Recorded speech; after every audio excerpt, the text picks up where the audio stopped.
Le top nous au cœur de l'action.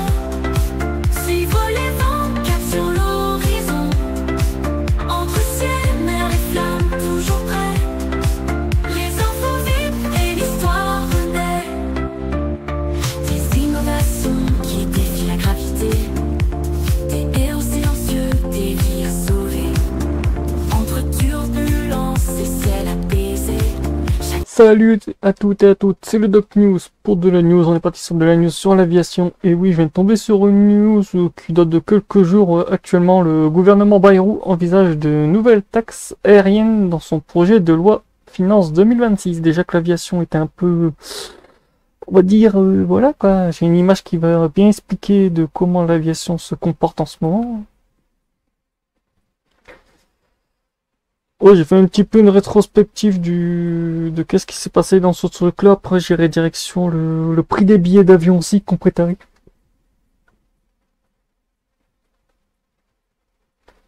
Parce que ouais, les billets d'avion, j'ai demandé un peu à nos amis les IA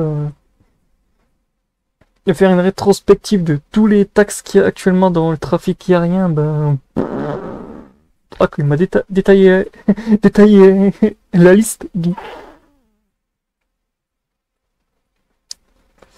Et ces taxes de billets ne toucheront que la France de toute façon. Dans le cadre d'un projet de loi finance 2026, le gouvernement français envisage plusieurs mesures pour verdir les transports et renforcer ses recettes. Et cette fois, le secteur aérien est en ligne de mire. Les nouvelles taxes, voici les trois principales mesures à retenir en gros dans l'article. Fin de l'exonération du TICPE sur le kérosène des vols intérieurs.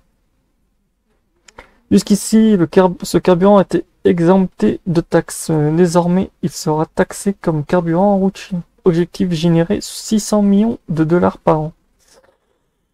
Ah bah disons que les compagnies vont bien aimer.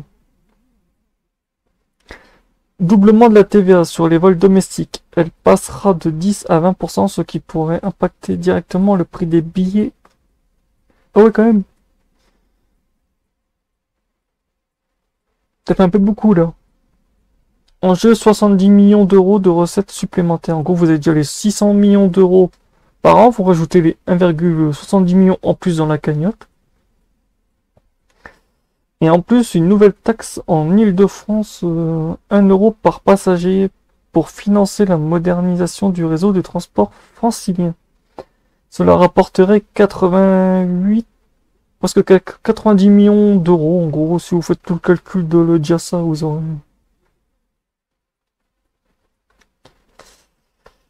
Réaction et enjeu. Sans surprise, le secteur aérien dénonce ses hausses sur les GIFAS. Et plusieurs compagnies alertent, ces mesures risquent d'affaiblir la compétitivité du pavillon français au profit des concurrents européens ou du rail. Ah bah à cette vitesse, les gens vont plus prendre le train que l'avion. Mais pour le gouvernement, il s'agit de répondre aux engagements climatiques et de réduire les niches fiscales jugées inefficaces. Ah ouais, d'accord. Ah ouais. Va falloir un peu m'expliquer votre logique climatique, parce que quand on voit vos lois sur le climat, c'est un peu de la branlette entre trois lignes.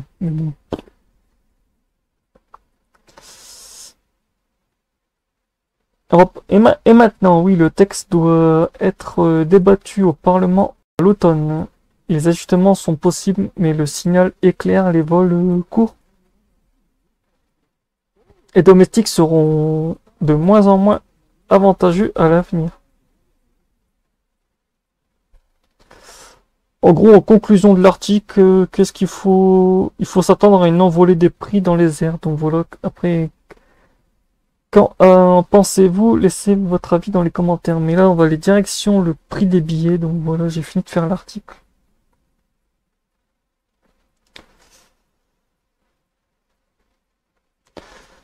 Le sujet qui fait grincer les dents, les taxes dans l'aviation. Pourquoi nos billets d'avion coûtent-ils de plus en plus cher? Quelles sont les taxes déjà mises en place par le gouvernement français? Et à quoi servent-elles vraiment? Réponse tout de suite. Ah bah, ça va être bien. Les taxes existantes, commençons par les taxes qui existent déjà en France. Plusieurs prélèvements s'appliquent à chaque billet d'avion sans que beaucoup de passagers le sachent. Taxe de solidarité, le TSBA. Créé en 2006, il a été fortement augmenté récemment. Son but, financer des actions humanitaires et des projets de transport. Elle peut aller de 7,40 € jusqu'à 40 € selon la classe et la destination. Oh, ça fait une belle douloureuse. La taxe de l'aviation civile, le TAC, payée par les compagnies aériennes, elle sert au financement de la DGAS, c'est-à-dire tout ce qui gère notre ciel, sécurité, navigation, contrôle aérien. Après, on a la taxe d'aéroport. Celle-ci varie selon l'aéroport, elle finance l'entretien des infrastructures comme les pistes, les terminaux et la sécurité, etc. Après, on a la 4, on a la taxe sonore, la TNCA, en gros une taxe environnementale payée sur chaque décollage et surtout la nuit. Elle sert à isoler les logements proches des pistes. La taxe pour la Corse. Et oui, le vol depuis la Corse est impliqué aussi sur une taxe dédiée à la collectivité de Corse.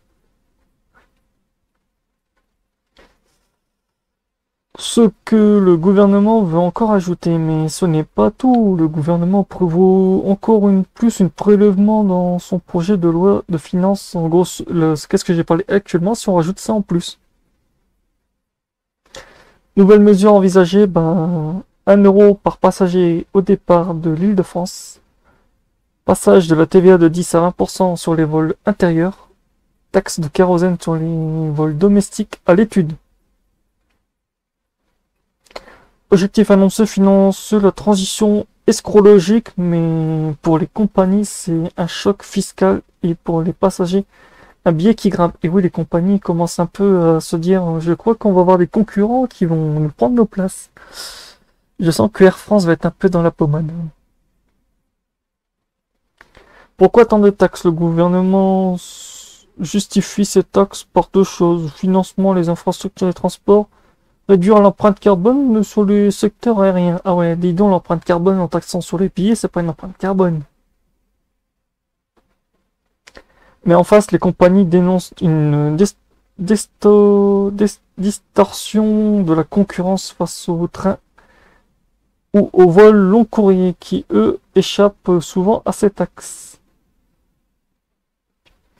En gros, une nouvelle conclusion, alors faut-il taxer davantage l'avion pour financer l'écologie ou on risque-t-on de tuer un peu plus le secteur déjà fragilisé depuis le C-19? Et vous, qu'en pensez-vous de cette taxe? Sont-elles justifiées? Dites-le en commentaire et si cette vidéo vous a aidé à y voir plus clair, pensez à liker, partager et abonne-toi. Donc voilà, on se retrouve pour le prochain sujet, le prochain sujet sur l'aviation et j'en passe. Donc voilà, on se retrouve pour le prochain news. Portez-vous bien. Tchuss.